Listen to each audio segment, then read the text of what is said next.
Hi, today I'm going to show you how to record bank transfers in iBlong2. There are two ways of doing this. The first way is to handle it manually. To do so, log into iBlong2 and select Money. The first thing we have to do is create an item for the money coming out of the first bank account. You do this through raising an expense item. So click on Expense.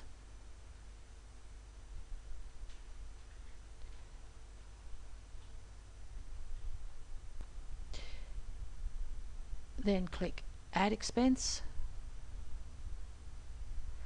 Now the date that you choose for the expense will be the date that you are actually taking the money out of the first bank account.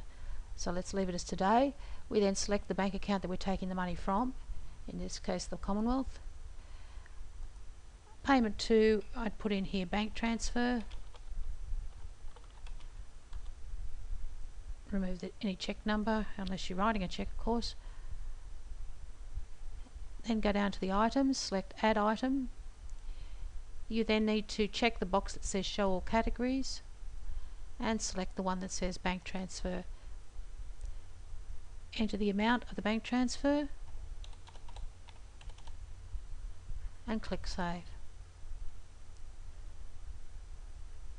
Click the Save button. That'll return you to your list. If you refresh the list, you will see your new item for the transfer of the money coming out of the Commonwealth Bank shown.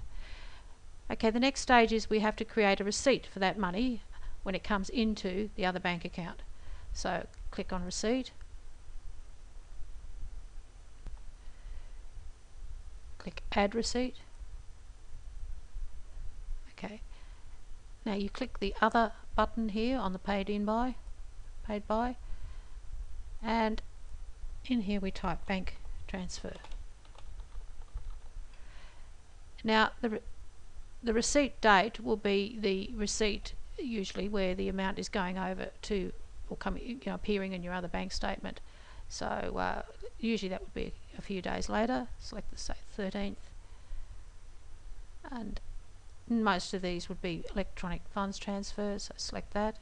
Well, that could also be check, I suppose. Click an Add Item. We then clicked on the down button here,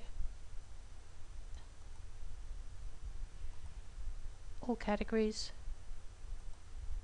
and select Bank Transfer. We then select the amount received and click Save.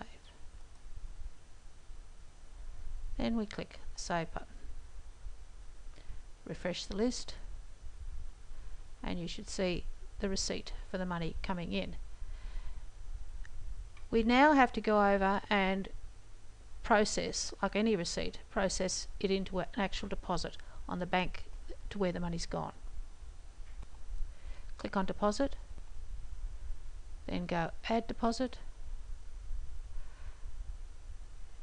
Immediately will come up all of the outstanding receipts that you're waiting to be deposited, but we don't want those, we only want the bank transfer one, so unselect all and just select the bank transfer. The bank account will be the bank account into which the money is going, in this case the ANZ, and again the deposit date will be the date that it would normally be appearing on your statement. We'll pick again the 13th.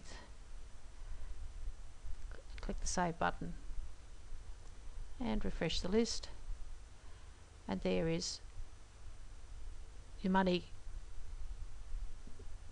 being deposited into the ANZ. Now when you get your bank reconciliation, you will see money coming out of the Commonwealth on the date that you made the transfer, and you'll see, when you do the ANZ reconciliation, you'll see money coming into the ANZ on the date that you've done your deposit, and the two will match up. Now if you're handling this through importing bank statements, it's a much easier event. You simply download your statement, and when you see the transferred amount coming out of the Commonwealth, you double click on it and you just allocate it to bank transfers.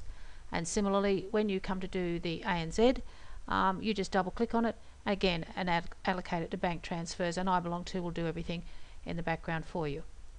Okay, that's it for bank transfers. Thank you very much for listening, and thank you for using iBlong2.